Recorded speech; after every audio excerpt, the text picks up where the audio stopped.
everyone. Welcome to popculture.com's group chat, where we talk about all the reality TV news that we care about and you really need to know. I am one of your hosts, Anna Rumor. And I am Victoria McGotomy. Jameson is gone once again this week, and we miss him Already. Why is he breaking our hearts week Why after does he do this to us? It's devastating, but we also talk over him a lot, but we miss him when he's not here because we just like his presence here. It's like a solid reassuring presence for us to interrupt. Yes. Well, we've got a good show with or without Jameson. We've got Dancing with the Stars. There was a big blunder on Monday night that I was like, oh my gosh, live TV is stressful. We're going to break down The Masked Singer. It's been on for a few weeks, and everyone knows that I go mad conspiracy theory on it. There's Duggar drama that we need to break down. We've talked about it in the past, but now we have something solid on it. And as always, we'll recap Big Brother as they sprint towards the ending. And we all kind of know what's going to happen. But let's start off with Dancing with the Stars. We bid goodbye to Anne Heche, who I called Anne Hetchy on our first podcast about Dancing with the Stars. I apologize. I thought it was Anne Heche. I think it's Heche? Heche? Heche. Listen, I feel both like ways. It's definitely not Hetchy. I feel it's definitely. I mean, but can you blame people sometimes? Like, I would never expect anyone to, like, pronounce my last name correctly. And I feel like some people just, like, when you own a name like that, you should just not expect people to pronounce it correctly all the time. So, and I get Rummer all the time, and I'm fine with it. I apologize to Anne Heche, whatever. But I'm 28, so, you know, I was not aware of her when she was in the zeitgeist. You said I'm 28. I'm young. Okay, I'm still learning how to spell. I'm young. She screamed into the void. But so Anne, my good friend Anne, and Keo were sent home. But it was a really weird way that they got sent home. Basically, there was a mistake on Tyra Banks's cue cards that didn't match up with what was actually happening in the control room. So what had happened was she had Anne and Keo on stage for the bottom two, but she also had Vernon and Peta on stage. But the other bottom two person was Monica and Val, or Monica Aldama from Cheer and her partner Val. And so she had to like make Vernon and Peta go away and then call back Monica and Val after they had already been deemed safe. It was really awkward, and as everyone knows in Dancing with the Stars, the elimination happens pretty quickly. It happens in 4 minutes. So it was kind of a nightmare to watch for me, because I was very stressed out.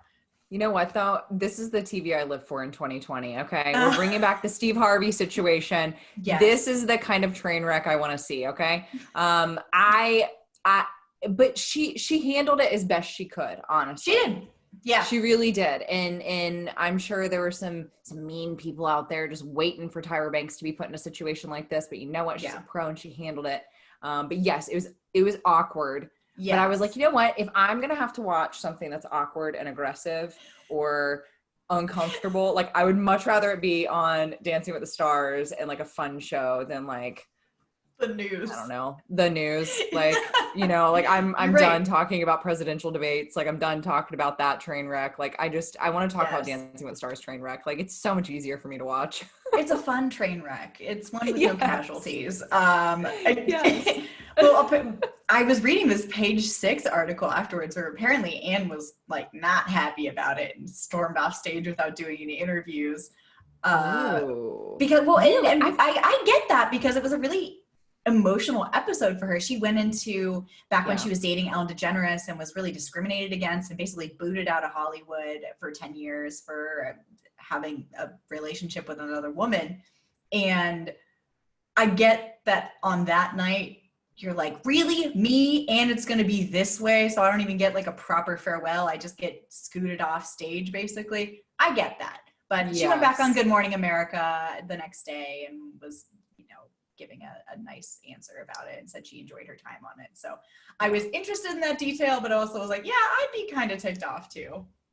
Well, you know what? I'm also glad that she brought up the situation between her and Ellen, because I think I mean, it's 2020, okay? This is the year that we're raising awareness for like everything. And I appreciate the fact that she was like, I was booted out of Hollywood for this long because of having a relationship, a public relationship with a female. And I think that more people, I like when celebrities come out and tell us like little tidbits, little secrets, if you will, like this, because it shows what's really going on behind the scenes, because I think it's so easy for all of us to just assume things about celebrities, but we don't really know what's going on behind closed doors. And that's, you don't even have to be a celebrity. I mean, like go up and down your Instagram and Facebook feed. Like you don't really know what's going on with people that you don't talk to regularly.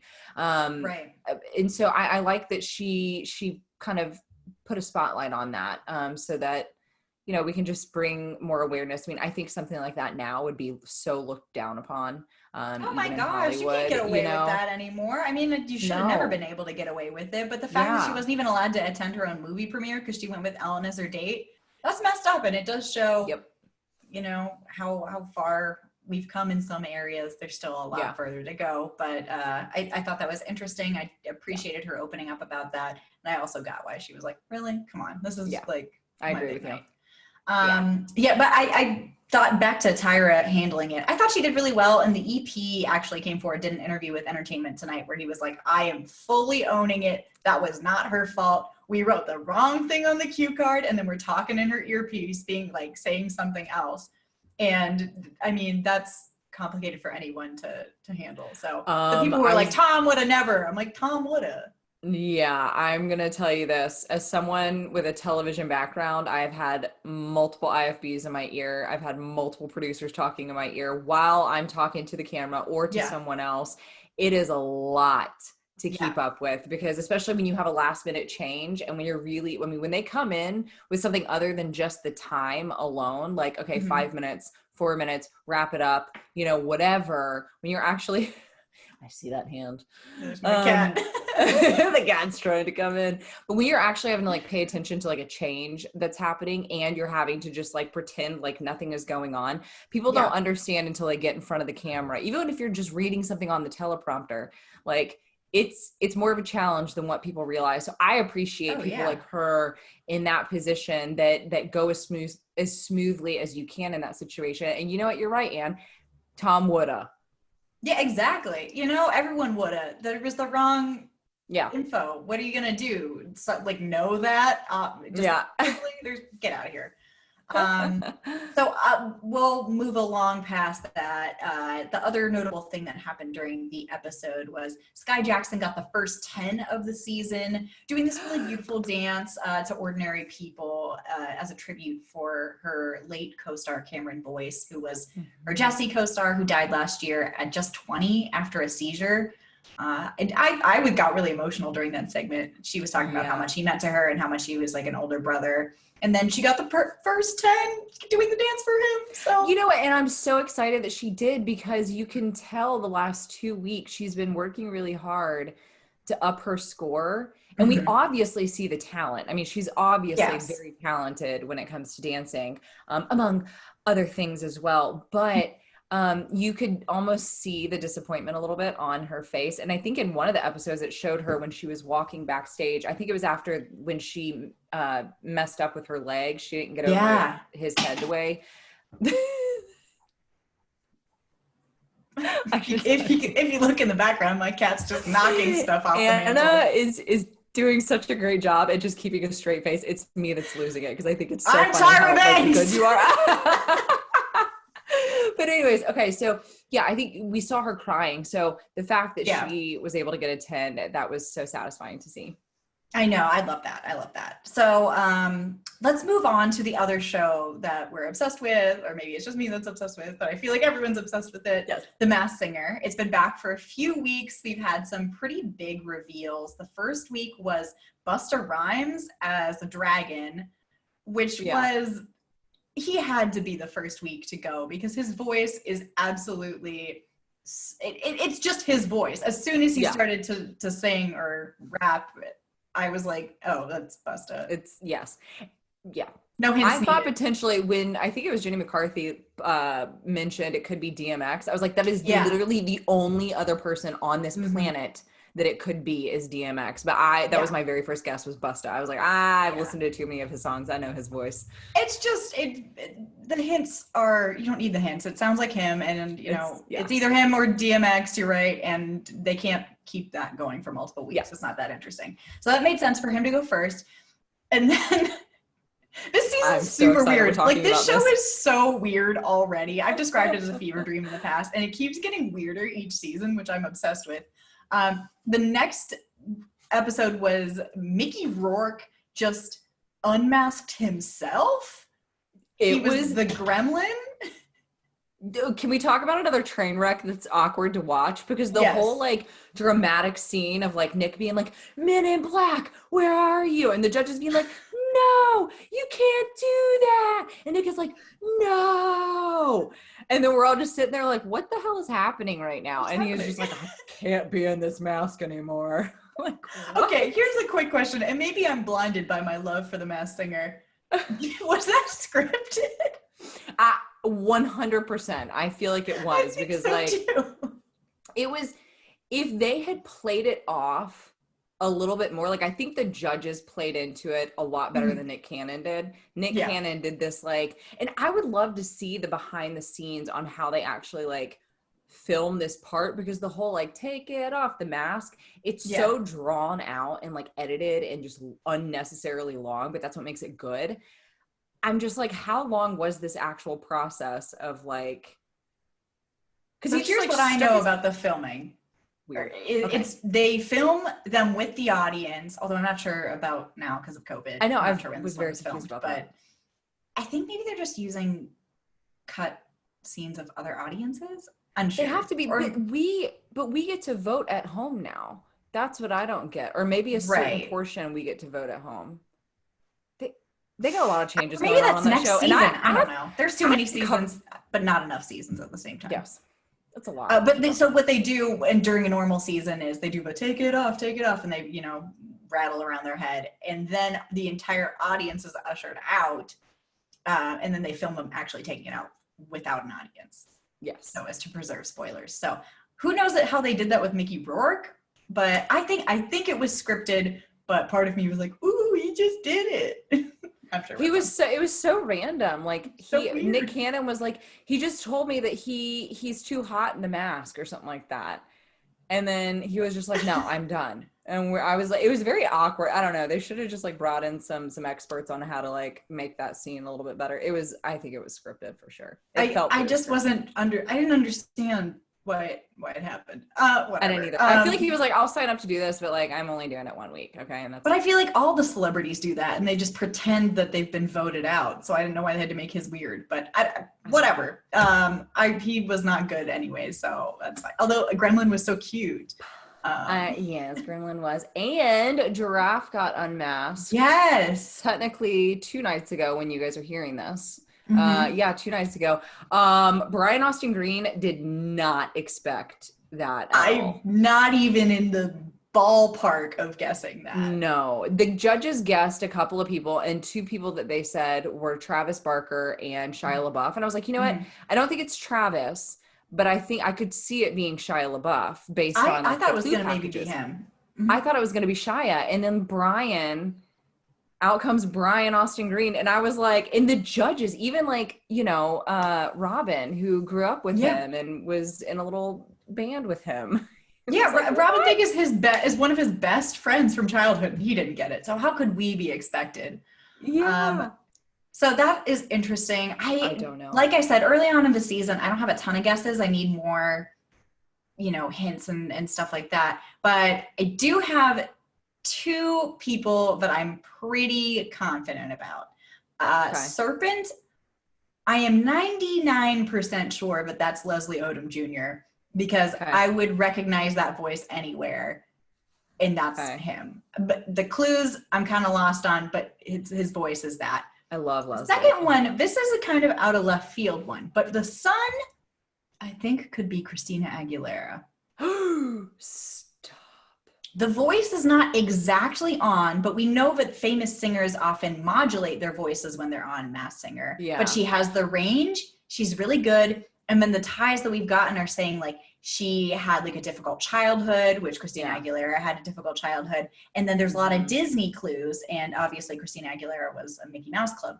So that's my guess for Sun right now.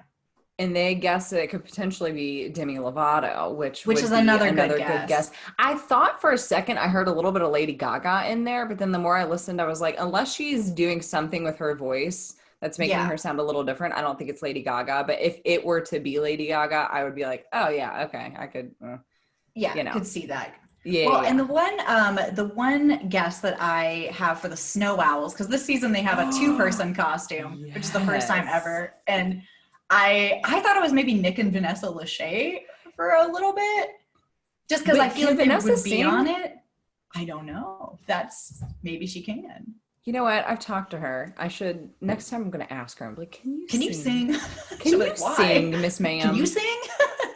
Yeah, I'm gonna start asking every interviewee from here on out. Can you sing? So what's your singing ability like? Yeah, this is so out of left field, totally off topic, but I need to know if you can sing. Just for future Masked Singer purposes. Yeah. But that's an interesting guess. The good guess, my guess is like, I don't know. It's okay, but the clues don't super fit together. Libby, our coworker, I told her I'd give her a shout out because I think I stole one of her guesses one time, and she's like, I can't believe you stole it. So here you go, Libby. This is Libby's guess. She thinks that the Snow Owls could be Garth Brooks and Trisha Yearwood because of I've got friends, and he said something about like low places, and it sounds like the country twang, and she would have a better explanation for it. But she told me that, and I was like, oh, that one's probably right. And the judges did throw out that guess last night that it could be them. Now, I don't know their past well enough because in one of the clue packages, it said that like the guy went through a breakup and she was there to be his anchor and blah, blah, blah. So I was like, okay, maybe this is just like a friendly duo, or maybe this is a married couple that before they became married. Yeah. I don't know. Cause I definitely feel like it's like a country couple or country duo. And I don't know anything about country music. So yeah. Interesting. Well, I'll have to I'm going to keep somebody else said Keith Urban and Nicole Kidman. I was like, I don't know that Nicole can sing. Maybe she can. Because she was in Moulin Rouge. Mm-hmm. Oh yeah. But I don't think it's them. I don't think she would do it. I think she's more than happy. Well, you're right. You do never know, but I feel like Nicole would They got Lil Wayne on that show. Thank you. That's true. Every time I say I don't think that person would do it, they get unmasked. I'm like, I guess they would. So yeah. Who am I to judge? So let's take a quick break and then we'll come back for Duggar drama, as I've so lovingly put it in the outline, and we'll talk a little bit about Big Brother. All right, we're back and we're diving into the Duggars, or shall I say the Dillards, because Jill Duggar, her last name's Dillard now. I don't know. It's not that clever. Thank you for explaining that, Anne. Yeah. She was originally a Duggar. So she used to be on Counting On, which was formerly 19 Kids and Counting. And she and her husband, Derek, left / were fired / who knows in 2017. There has been speculation that there's a lot of tension between them and the dad, Jim Bob, and the mom, Michelle Duggar, because Michelle cropped Jill out of a picture recently. Derek constantly is trashing Jim Bob on Twitter and Instagram for not paying his kids who are on the show and being really controlling, that kind of thing. So we've had evidence that things are not great between them. But Jill herself came out and addressed the feud for the first time ever in a YouTube Q&A Wednesday, which I was like, oh my goodness, Jill. First off, before we get into that, I just want to say Jill always seemed very subdued to me. She didn't really seem like the Duggar who was going to go out and Ginger moved to LA and started wearing pants, and I was like, ooh, she's the crazy rebel. But I think it's Jill, because she got a nose piercing. She's talking about how she does drink alcohol, she wears pants, and she uses birth control, non-hormonal birth control. But she's been very open about all these things that her family is very conservative and against. So I was like, oh, she's the one taking a step away from her family more. And then during this YouTube Q&A, she said, quote, there's been some distancing there. We're not on the best terms with some of my family. We've had some disagreements, but we're working towards healing, definitely, and restoration, but we having to just kind of take some time and heal. Well, that's pretty definite. It is. And you know what? This goes back to what I was saying, okay? You just don't know what's going on behind closed doors. And I think specifically when people get categorized into a specific type of family, I don't want to pinpoint like one religion or one belief system, but like, because it doesn't matter what it is, what you believe, where you stand on, you know, I mean, even politics, you know, like you still can't pigeonhole a kid. Yeah. You can't pigeonhole someone, especially when, again, you just don't know if you don't know what's going on behind closed doors. So again, I appreciate people like this stepping out and saying, hey, listen, like not giving us all the details, you know, but giving us enough details to I know what you're saying. I got you. I do want all the details though, don't I? I mean, listen, we do want all the details, but we have to work with what we're given. And right now it's not all the details, but she's giving us enough to like put our own thoughts in our head. I just appreciated her talking about it because like I said before, we've got evidence and people have been talking about this for a while. Mm-hmm. And it's like not a secret basically. So I appreciated her coming out and being like, yeah, you all know. So let me just say it and let me say it in the way that I want to say it, as opposed to people maybe blowing it out of proportion. Like people were saying that they had disowned her, that kind of thing. And she's like, listen, it's not that serious. We're not doing aggressive. Great, but you know, we're well, okay. Gonna be okay. We had talked about back in, God, I'm blanking on the names. The married couple, Brooks Lake. Yes, Brooks Lake. And Julianne Hough. Yes, Julianne Hough. God, I'm just having serious brain fog right now. I feel you. Well, like, okay, that couple, like, we're interested, but it almost gets to a point when people are so private, which, okay, listen, I want to preface this. I appreciate, I respect, I understand the need, the urgency for privacy. I get it. Mm-hmm. But at some point, you also have to understand you're a public figure. And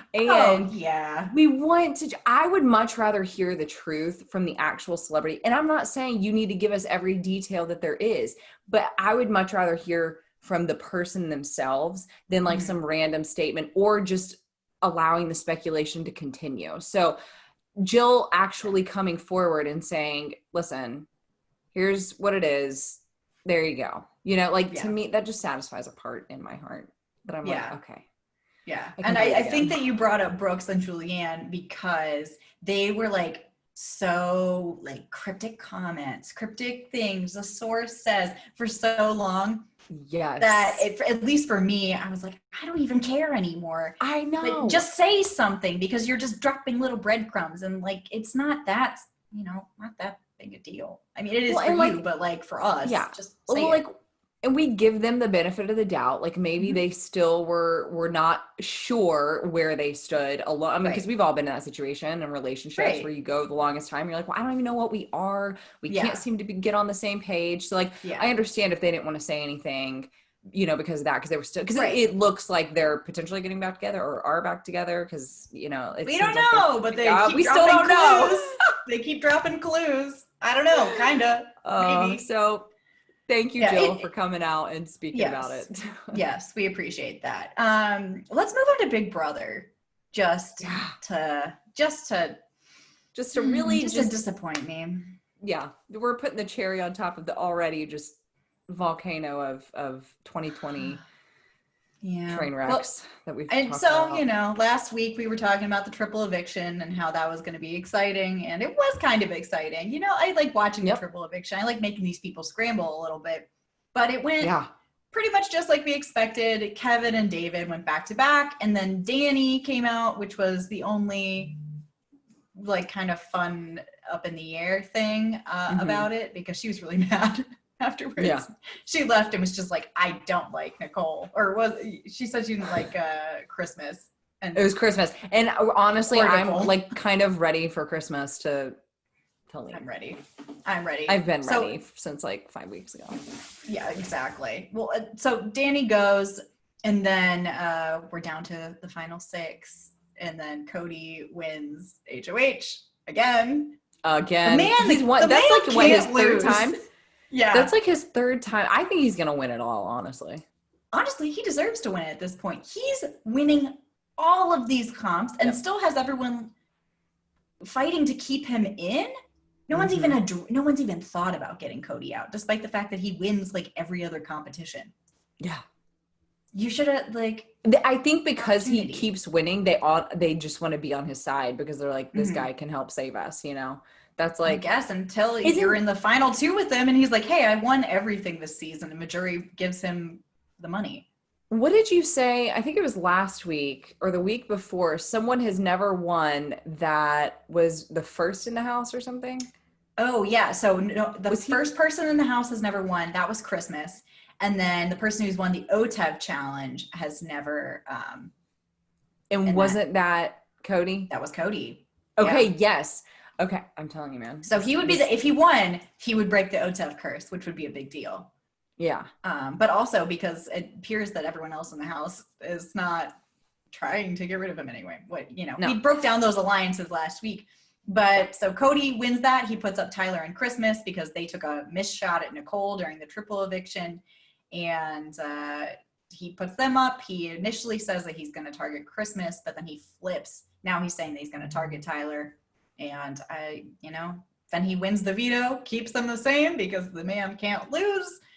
And I think Tyler's going home. He doesn't have the votes. He's talked to everyone and everyone's been pretty honest with him. Like, yeah. I think Tyler's kind of okay with going home. I think he's just not, his head is not, I mean, he made it very clear. His head has not been in this game. And I think Tyler's okay with it. I think Tyler's like, you know what, I'm going to tap out. But here's what I still can't stand. He said he was going to fight till the end, but he also recognized how unlikely that is. And he is having the conversations on the live feed. But it's also so he was like, I'm going to have a good time this last week.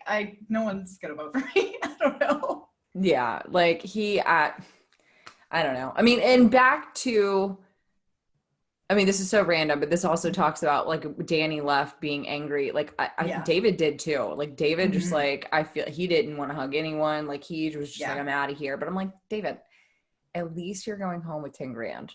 Like I get that that's why, that aids and why you potentially went home, but you're probably going to go home anyways. He's definitely going to go home. It was just the order in which he was going to go home. Take the 10 grand, like I just can't help but to think like if I was going home, I would want to win something, at least. And I feel like, and they already made money to show up. So, Yeah, that's true. But not 10 grand worth. No, I think they made like 40K to show up. Each person? Yeah, I think so. That's what I read on like Reddit because it's Because it's All Stars. Dang. Yeah. Good for that. Oh, well then, I wouldn't even be mad if I went home at that point. I mean, like it'd be a bonus if I got what do they win? $1 million this season? $500,000. Isn't it $500,000? Okay, well. Or is it $1 million this season? I don't know. More money than I'll ever see in my entire life. Guys, sometimes I wonder why we're covering these shows because sometimes we know about them, sometimes we don't. Listen, and the sad thing is I do recaps on these. We watch them. It's just there's so much going on. I can't keep these details in my mind. Remember last week that you were like, I'm pulling my mom's like I'm acting like my mom sometimes, like I can't remember the names. That's me. Like I can watch something and then still ask a question about what I just saw. I've been watching shows for years. I'm like, what's that character's name? It's Mark Norman's character. Who is he? Yes. What's his name? Gosh. Yes. But we do watch these shows. It is very clear that we watch these shows, but we love them, but we just don't hold on to the details. Okay, so Tyler, so you think Tyler's going to go home? I think so. He doesn't have the votes, and it is smart to get him out first. I would do that. Yeah. No one likes Christmas. No one's going to vote for Christmas. People would maybe vote for Tyler if he made it to the final 2.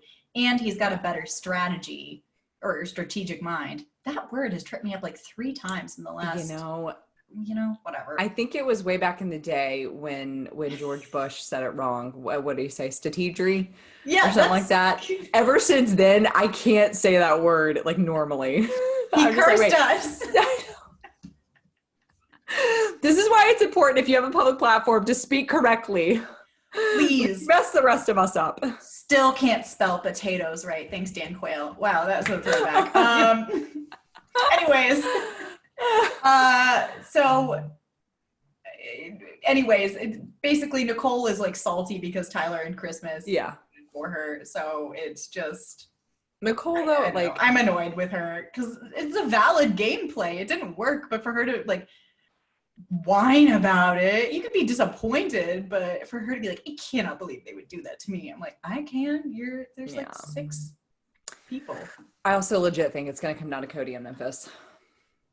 I think so too. And in that case, I want Cody wins. Yeah, because he's been dominating this whole season. Memphis has been doing pretty well too, but Cody is a continued troll editing where they keep making fun of him for being stupid. Dude, he is on another. What did he say? A Texan is an animal. I was watching this with my mother, and my mom has not watched every episode. And she goes, "Oh, he's totally kidding." And I was like, "No.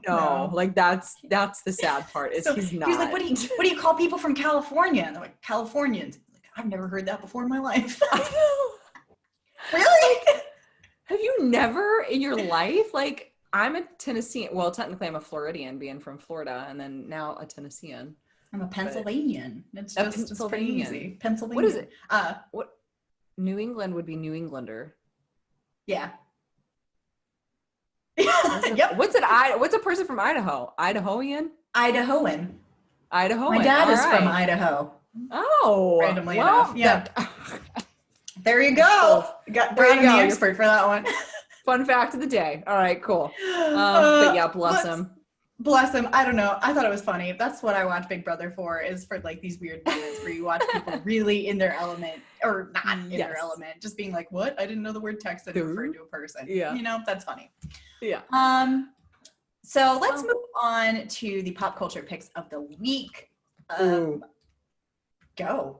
Please. I'm so excited for this. I meant to message you earlier in this week to tell you that I knew what my pop culture pick of the week was going to be because I'm so excited. So you guys are hearing this on Friday. Today, The Haunting of Bly Manor. Can I take yours? We'll just do the same one. I'm super excited for it to come out. Oh, it gave the second season of Haunting of Hill House is on Netflix, and it's October 9th, right?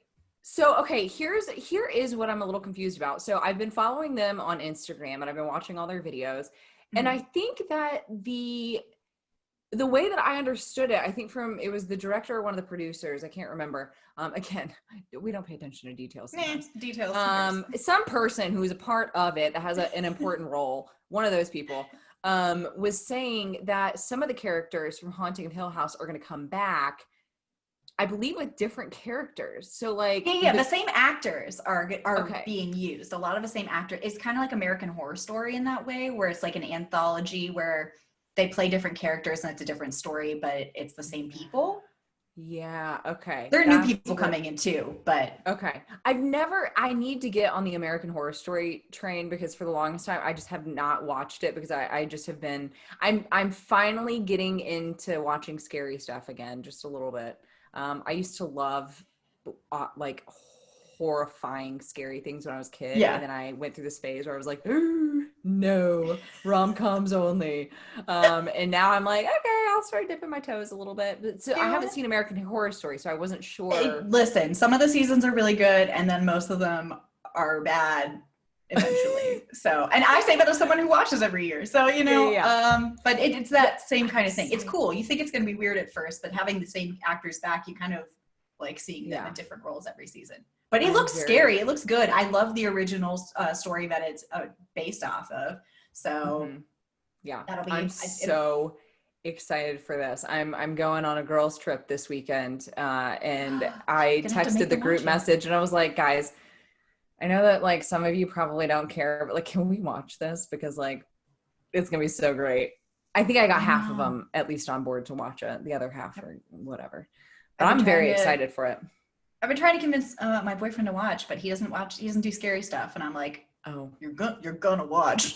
You're gonna watch it. Just tell him to do what I used to do. Just like one of these where you can just, you know, just put like headphones on him, put like an iPad with like Aladdin or something in front of it. Yes. Tell him when to look and when to not look. Yeah. Oh, but I'm so excited for this. I've been waiting so long because they were supposed to come out with this, I think, like last Halloween. And it just never happened, and we never heard anything about it. And then we were like, okay, so is this happening or not? So now that it's finally happening, I'm like, this is what we need in 2020. We need a good scary thing that we can watch from our houses because like movies aren't happening. So I'm very excited. Good. Well, and I've already watched Hocus Pocus like 50 times, so I need something new to watch. I watched what did I watch? I watched The Haunting of Hill House yesterday. Not the Netflix one, but the old school one. And it still holds up. So, maybe I'll have to watch that tonight.